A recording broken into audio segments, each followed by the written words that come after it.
जमशेदपुर पोटका उत्क्रमित उच्च विद्यालय जहातू में शिक्षा अधिकार अधिनियम 2011 का हो रहा है खुल्लम खुल्ला उल्लंघन। वर्ग 9 से 10 तक में नहीं है एक भी शिक्षक। माध्यमिक परीक्षा सर पर है और हाई स्कूल में 182 बच्चे अध्ययनरत है। आइए देखते हैं क्या है पूरा मामला। आपको बता दें कि उत्क्रमित उच्च विद्यालय जहातू में केजी से लेकर वर्ग 10 तक की पढ़ाई 2 सरकारी शिक्षक और एक पारा शिक्षक के भरोसे चल रहा है। विद्यालय में कुल 462 बच्चे नामांकन है, जिसमें वर्ग 9 और 10 में 182 बच्चे नामांकन किए गए हैं। शिक्षा अधिकार अधिनियम 2011 के अनुसार 30 बच्चे पर एक शिक्षक होना चाहिए, यानी कुल 16 यूनिट शिक्षक की आवश्यकता है, मगर 3 शिक्षक से ही पूरा विद्यालय संचालित हो रहा है। प्रधान अध्यापक धनु मांझी का कहना है कि विद्यालय जब पूरी तरह से संचालित होगा तो पूरी तरह से अव्यवस्था उत्पन्न हो जाएगी। विद्यालय में शिक्षकों की भारी कमी है, जिसके कारण पठन पाठन सही तरीके से नहीं हो पाता है और सुदूर ग्रामीण क्षेत्र होने से सभी बच्चे गरीब परिवार से आते हैं, जो अभिभावकों द्वारा दिए हुए पैसे को बचा बचा कर ट्यूशन से पढ़ाई कर रहे हैं। स्कूल में एक भी टीचर नहीं है और फिर पढ़ाई का मतलब बड़ी दिक्कत होता है। शुरू से प्रयासरत रहे हैं 2017 से ही, जब से जहातू उत्क्रमित उच्च विद्यालय का स्वीकृति मिला, उसके बाद से ही हम लोग प्रयासरत रहे हैं। बराबर जिला कार्यालय प्रखंड स्तर पे हम लोग शिक्षा विभाग के सारे अधिकारी को अवगत कराते रहे हैं, लेकिन अब तक कोई समाधान नहीं हो पाया है। हम लोग चाह रहे थे कि ग्रामीण स्तर के ये विद्यालय अच्छी ढंग से पढ़ाई हो और बच्चे भी भविष्य के लिए अच्छा रिजल्ट रखें, लेकिन शिक्षक बिना शिक्षा का माहौल को अच्छा नहीं किया जा सकता।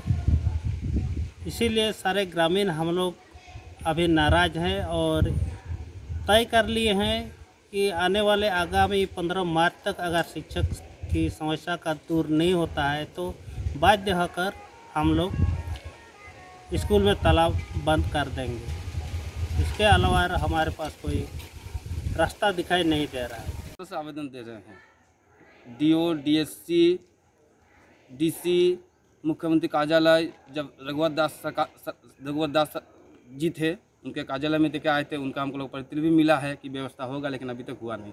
उसका हाल ही में हम लोग 2020 में भी गए हैं, डीओ सर को दिए हुए हैं, विधायक जी को भी दिए हैं। विधायक जी को हम उनके साथ लेके गए हुए थे, डीओ के सर का बात हुआ था कि नहीं हम कुछ व्यवस्था कर देंगे स्कूल खुलने से, लेकिन अभी तक कुछ व्यवस्था हुआ नहीं। डीओ सर खुद निरीक्षण करने आए हुए थे मेरा विद्यालय, वो देख के गए, खुशी भी हुए विद्यालय का आसपास टीचर का व्यवहार। हमसे भी बात हुआ कि बोले हम 2 दिन में आप लोगों का व्यवस्था करते हैं आसपास का टीचर को, लेकिन 2 दिन बोलते बोलते 1 महीना हो गया। बीच में हम उनका जो क्लर्क आए हुए थे उनके साथ उनसे बात भी हुआ कि सर ठीक है, हम लोग खुशी हैं आपके स्कूल पर, हम 2 दिन में आपका व्यवस्था करते हैं, लेकिन अभी तक हुआ नहीं है। तो अब हम लोग क्या करेंगे समझ में नहीं आता, लेकिन हम लोग कोशिश करेंगे, फिर जाएंगे ट्वीट करेंगे हेमंत जी सरकार को, और वो खुद शिक्षा मंत्री हैं। हिंदूराम जी बोल रहे हैं कि 15 मार्च तक अगर व्यवस्था नहीं होता शिक्षकों को तो तालाबंदी करेंगे। हाँ, जरूर करेंगे, तालाबंदी करेंगे हम लोग। 15 मार्च तक यदि टीचर की व्यवस्था नहीं होता है तो।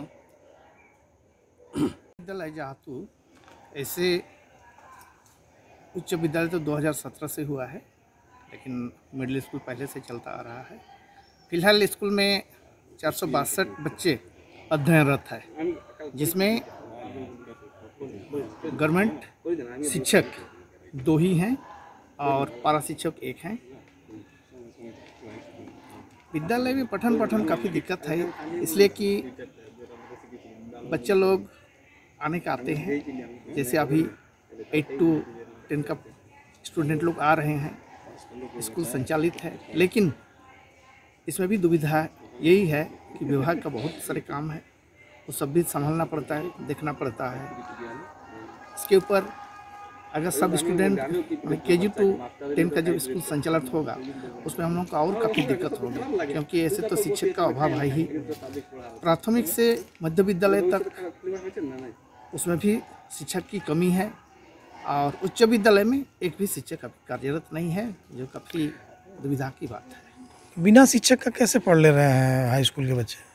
ऐसे स्टूडेंट लोग यहाँ वहाँ ट्यूशन करते हैं, गांव देहात का स्टूडेंट हैं, अपना जो भी दिक्कत है वो तो गार्जियन उठा रहे हैं, उसके लिए तो पैसा देना भी पड़ता है जो नहीं होना चाहिए था। लेकिन स्कूल में पढ़ाई बाधित इसलिए होता है कि यहाँ शिक्षक की कमी है और स्टूडेंट अपना उच्च विद्यालय में 462 बच्चे हैं और सिर्फ 2 सरकारी शिक्षक और 1 पारा शिक्षक है। शिक्षा का अधिकार अधिनियम के तहत जहातू मध्य विद्यालय में कम से कम 16 शिक्षक का होना जरूरी है और अब 3 शिक्षक पदस्थापित है, तो इसमें हमारा विभाग का जो अधिकारी लोग है शिक्षा का अधिकार अधिनियम का खुल्ला उल्लंघन कर रहा है। दूसरी ओर शिक्षा विभाग शिक्षक पर दबाव डालता है कि नामांकन अभियान आप लोग तेज़ी से कराइए, बच्चे को नामांकित कीजिए। तो हमारा शिक्षक सब बच्चे को खोज के नामांकन कराया, बच्चे को तो लाया स्कूल में, शिक्षक नहीं है, पढ़ाई बाधित है। तो अल्टीमेटली हमारा शिक्षा विभाग का पदाधिकारी लोग बच्चे का ज़िंदगी बर्बाद कर रहा है। तो ज़िंदगी बर्बाद करने का आरोप शिक्षा विभाग का तमाम अधिकारियों पर जाता है। तो इसलिए ज़िंदगी बर्बाद करने का आरोप में उन लोग पर क्रिमिनल केस होना चाहिए और शिक्षा हमारा सरकार को, हमारे माननीय मुख्यमंत्री को इसमें संज्ञान में लेकर ऐसे विद्यालय जहां शिक्षक नहीं है और शिक्षा पदाधिकारी लोग मौन है, उन पर कार्रवाई करना चाहिए, तभी शिक्षा विभाग सुधरेगा, अन्यथा नहीं।